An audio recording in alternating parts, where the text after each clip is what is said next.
Voltamos a apresentar o Conexão pela TV e pela FM 103.3 e o nosso assunto agora é o ensino do espanhol, que é hoje um dos idiomas mais falados no mundo. Para se ter uma ideia, 21 países têm o espanhol como língua oficial. E foi pensando na importância de oferecer qualificação para professores dessa área que será promovido o segundo ciclo hispânico de formação docente aqui na Unicinos. É isso aí. Para falar mais sobre esse assunto e sobre o evento, recebemos aqui no estúdio as professoras do curso de Letras aqui da Unicinos, Silvia Fosquieira e Doroteia Kersh.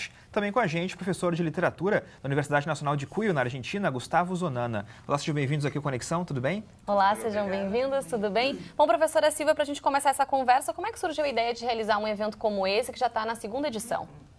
Na verdade, nós não tínhamos dentro da área do espanhol um evento, digamos assim, de formação para professores, né, de língua espanhola. Então, há 2 anos atrás, nós pensamos esse evento tentando, então, qualificar ainda mais o curso e fizemos o primeiro ciclo em parceria com o Instituto Cervantes. 2 anos depois, resolvemos fazer o segundo. Na realidade, era para ter um por ano, né? Nesse processo, eu estava ainda fazendo o doutorado também, com bastante trabalho, né? E agora, um pouco mais tranquila, doutorado acabado, então resolvemos fazer o segundo ciclo hispânico, né?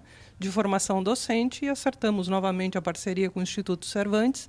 E, além disso, juntamos também a vinda do professor Zonana, né? Nós temos uma parceria com a Universidade de Cuyo, né, na Argentina, e essa parceria dentro do programa Mercosul, da CAPES, né, então Unicinos e Cuyo, e, bom, juntamos tudo isso e formatamos o ciclo que estamos oferecendo esta semana. Bacana. Isso aí. Professora Doroteia, então, a senhora que também atua na área das letras, né, avalia como o contexto atual do mercado de trabalho nesse campo do espanhol?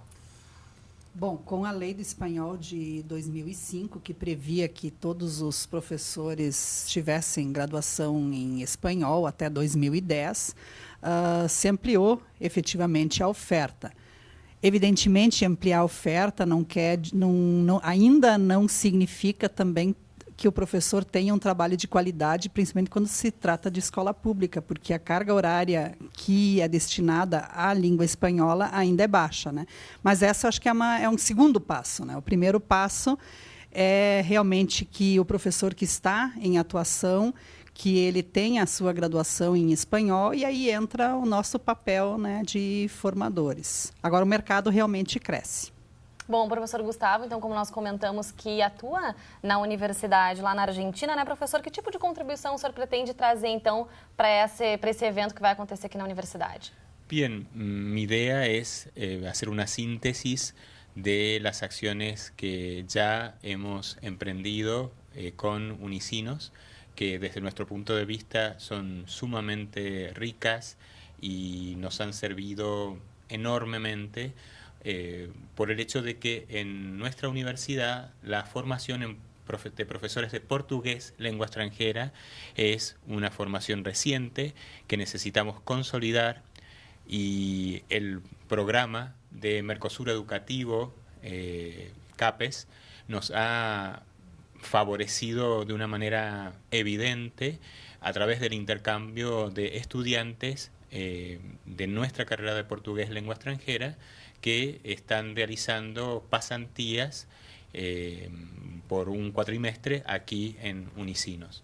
Verdaderamente estamos muy contentos y junto con esa movilidad estudiantil también hemos tenido la posibilidad de movilidad docente, y hemos tenido la visita de la profesora Silvia y de la profesora Dorotea, y ahora, bueno, en esta oportunidad ya ha estado en otra oportunidad la profesora Gladys Lizabe, que es la directora del proyecto, y ahora me ha tocado a mí para el dictado de un curso de posgrado. Así que creo que en esta política de fortalecer vínculos con nuestros vecinos próximos, el objetivo que nos habíamos propuesto se está cumpliendo, y para nosotros es sumamente rico porque es una forma de conocer lo que tenemos próximo. Sim, bom, segundo o Instituto Cervantes, né, Vanessa, o espanhol atualmente é a segunda língua por número de usuários no mundo. Você acredita que deveria haver mais preocupação com o ensino dela por causa disso, professora? Acredito que sim, tem toda a questão comercial, né, que é a segunda língua em importância, né, para transações comerciais no mundo. Eu acho que a nossa identitária aqui no Rio Grande do Sul, ela é fundamental, ou seja, o espanhol é fundamental para a aprendizagem, né, e o reconhecimento cultural da gente e também, né, dos países em torno. E, digamos assim, somos hoje 500 milhões de pessoas que falam espanhol no mundo.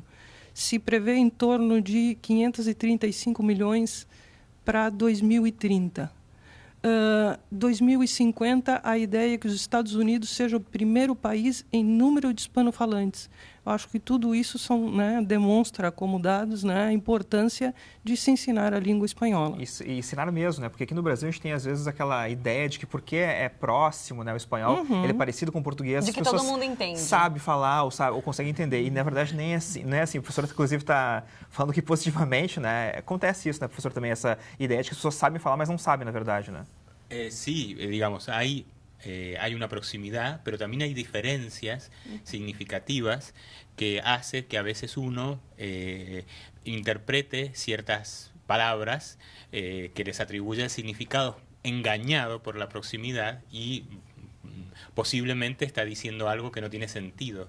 Por eso el aprendizaje y tanto del español como lengua extranjera, como en el caso nuestro el portugués lengua extranjera, tiene que formalizarse con una instancia de preparación en las universidades de formación docente.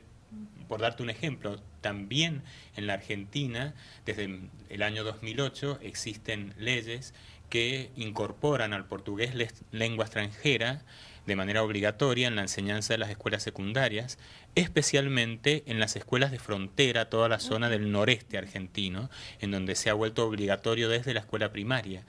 Y el problema con el que nos encontramos ahora en la Argentina es que muchas personas que son, por ejemplo, brasileños que por razones económicas viven en la Argentina, ya sea en Mendoza, que es mi provincia, o en la zona del noroeste, están enseñando português sem haver tenido a formação docente.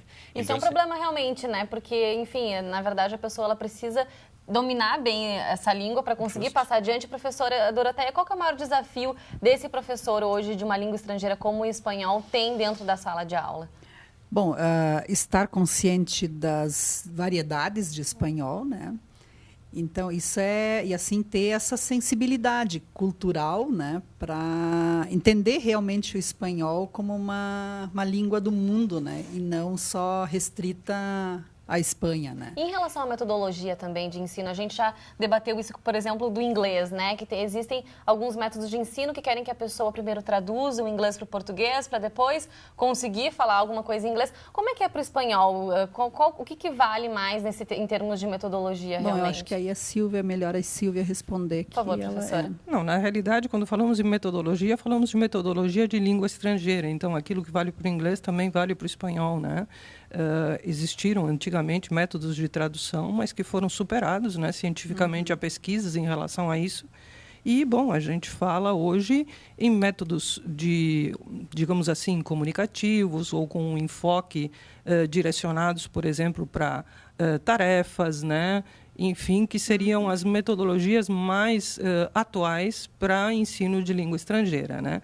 A questão da tradução, ela olha para a língua sem reconhecer ou sem, digamos assim, entender que quando a gente se coloca, né, numa situação comunicativa, tu tem todo um contexto e a tradução por si só, né, quando se considera a questão literal, ela não abarca essas questões, né? Então, entendo isso como uma visão superada. E aí entendo também o seguinte, né? Bom, basta conhecer a língua, porque tem muitos nativos, né, tendo aulas ou dando aulas de língua espanhola sem formação. E aí eu me pergunto, basta conhecer a língua para ensinar a língua? Né? Então, todos os falantes de português seriam professores de português? O que não é o certo, obviamente.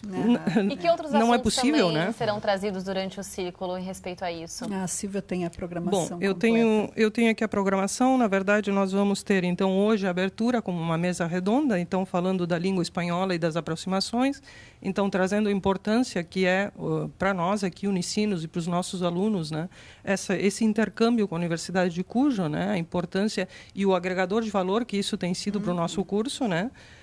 Na terça-feira nós teremos à noite, então, uma oficina com o professor Eduardo Dutra, né? Ele fala sobre instrução com foco na forma, então entra ali um pouquinho, né, as discussões do papel da gramática no ensino da língua, né? Então as implicações teórico-metodológicas desse foco na forma. Na quarta e na quinta-feira nós temos duas oficinas que serão ministrados por professores do Instituto Cervantes. Uma é sobre a dialetologia, né, ou seja, as variedades de espanhol no mundo, né? Então, essas variedades, só assim, de uma forma grosseira, né? São 21 países que falam essa língua espanhola. Bom, essa variedade tem que ser muito grande, né? E essa variedade, então, tem que ser também foco de análise e de estudo, sem né? dúvida.